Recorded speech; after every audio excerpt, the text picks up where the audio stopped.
once again, watchers of The Walking Dead. My name is Nick Pell. I'm Anna Romskog. And we have just finished watching episode 2 of season 4, and it was called Infected, and it was a much more action-packed episode than last week's was. There will obviously be spoilers in this video of episode 2 and then also of episode 1, so if you haven't seen those and you're not caught up, don't watch this. No, if you haven't seen those and you're not caught up, go watch this, then come back and watch this. Yeah, do that. Had to disagree with you on that one. Yeah, you can do that. So the episode started out with Tyrese's girlfriend. She's... Do we know her name? No, I don't know. I'm sure they've said it at some point, but I don't really know what it is. Yeah. But she's just like with Tyrese in the library, and then they go to bed, and she's walking to her cell block, and she stops by the showers to wash her hands or something, and it's there that Patrick, who's been zombified now because he got sick and died. Is that the word now? Zombified? That's what I'm calling it. It's a verb. We've turned it into a verb. Yep. Yep. But he's alerted to her presence, and he kind of gets up. He follows her to her cell block. He does not go and attack her, but he attacks the other residents in the cell block and turns a bunch of people into zombies. And that's how the episode starts out before the opening credits. So, and that kind of sets up the whole story arc for this, I'm assuming this season. Basically, there ends up being a flu of some sort. I think they described it as like incredibly advanced meningitis. Yeah. It's like really terrible. Your brain basically fills up with blood. Your eyes explode. Your lungs explode from the amount of blood that fills them. Yeah. Which is really kind of gross and disturbing. A little bit. And I really hope that never actually becomes a thing. That would be very bad if that would be painful. Yeah. Think about that. That would be really painful. But it explains why, at the end of episode 1 of the season, why Patrick was like wheezing as he walked to the showers. That's true. And it would also kind of explain why he passed out too. Yeah. Yeah. Because I was kind of confused. He was just really sick, and then he passed out and died. Yeah. And I was like, that happened really fast. It's because, as they mentioned, like, you basically draw on your own blood. So, passed out, died, and he just choked on his own blood and died. So that kind of sets up the whole, I'm assuming, obstacle that these people have to get past for this season, or at least the first half of the season. So there's this sickness that's going around that can infect people, which kills them off, and then they just become zombies. So it's not really anything that they can contain per se, but they're trying to. And so the whole episode takes place in the prison this time. We don't have two different stories going on, which was kind of nice. We have everyone kind of in the same area. But there are two different conflicts happening. There's the conflict with the virus, whatever the fuck it is that's killing all these people. Yeah. Pardon my French. I have terrible language. She does. Worse than me. You are like... Never mind, I'm not going to finish that sentence. Yeah. And the other one is somebody has been feeding the zombies at the fence. Yeah.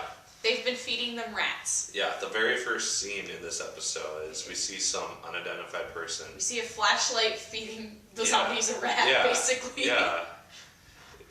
It's just, it's very interesting because my first thought was maybe the governor snuck in and he's like trying to sabotage the whole place. I think it's actually the little girl, Lizzie.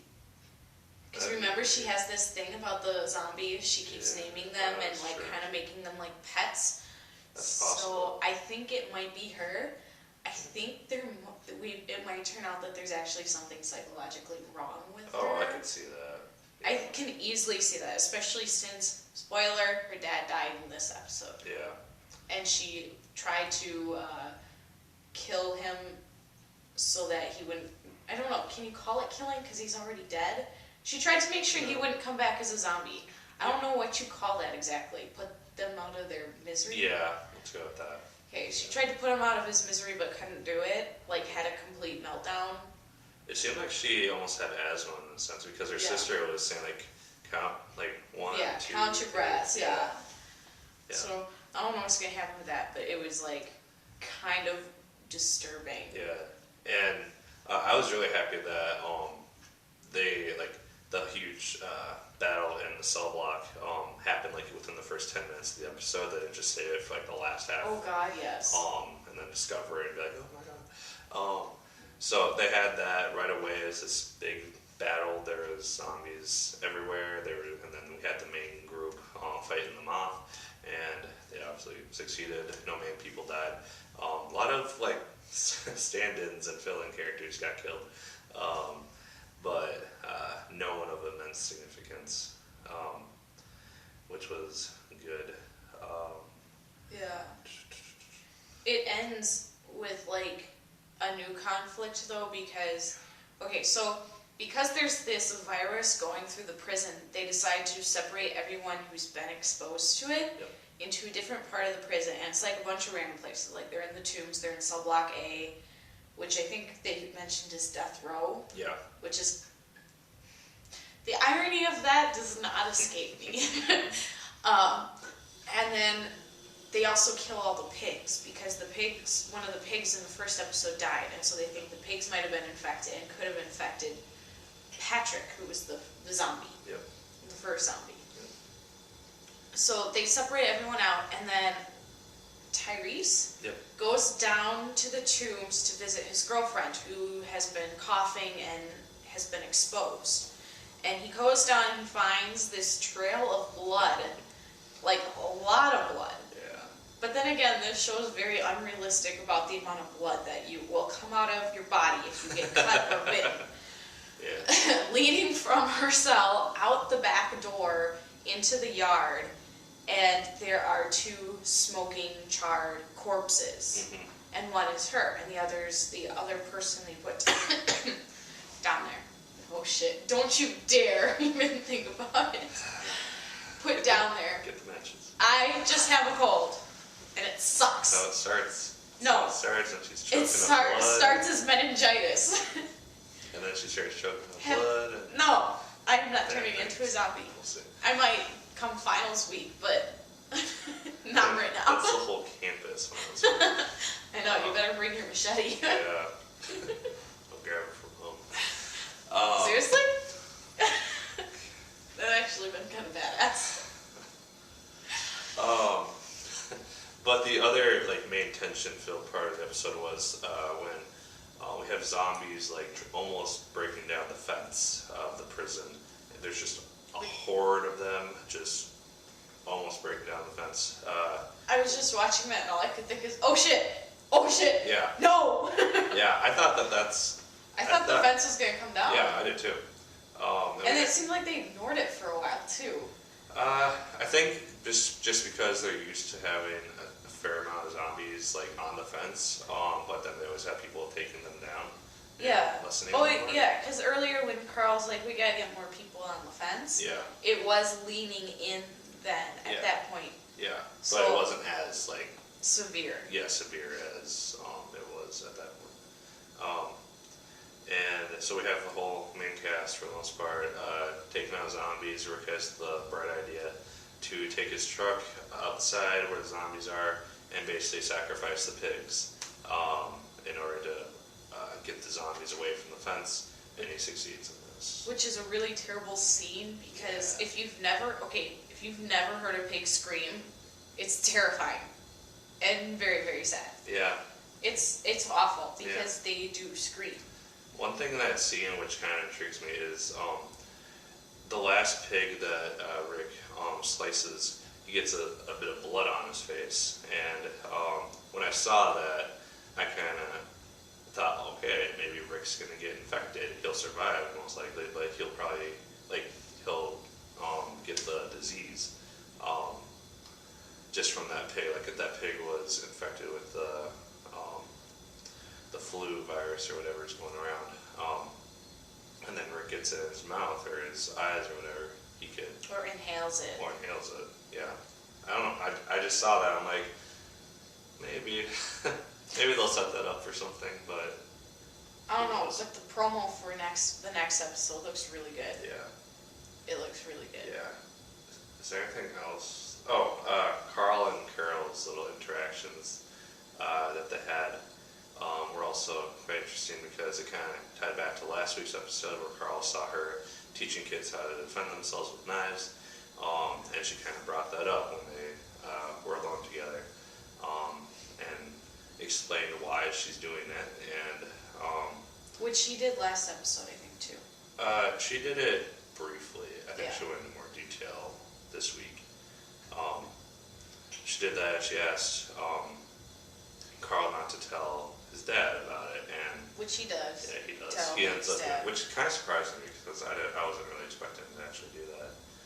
But then that also gets into Rick's kind of moral issue that he's dealing with because he's realized how much of a dictator he became in the last 3 seasons, and now he's trying to stray away from that. He has the council that's making all the decisions. Which is basically the main group. Yeah. So it's like Carol and Herschel and Glenn and Daryl, and yeah, it's basically the original, what's left of the original group, yeah, which I find really kind of interesting because I mean they've been together the longest and they know how to survive Yeah. with that, so it would make sense. that's true. Yeah. But we have Rick's kind of conflict of trying to decide, am I going to try and take back some power and like be a leader again without becoming a dictator? Or, Kind of that can I become Yeah. a leader without becoming a dictator Yeah. question. yeah, and he doesn't want to risk it at this point, but he's slowly starting to kind of gain that back with kind of prodding from Carl to kind of take up his role again. And stuff like that. So I could see like by the end of the season, Rick's leading the group solely on his own with like advising from With the council. with the council. Kind of like a president and senate thing. Yeah. So sadly, I know you don't like to bring politics into things like this, but sadly, I think they're smarter than the Senate president or the Congress and president. I'm not going to specify. Right now, listen to Please Stand By My podcast and you can hear my thoughts on that fun issue. Yeah, is there anything else big that happened in the episode? Ooh, we got a little bit of a glimpse into Michonne's past. Oh, yeah.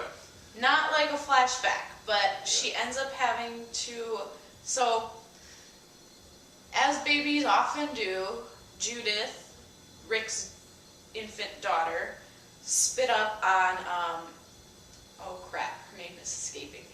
Beth, thank you.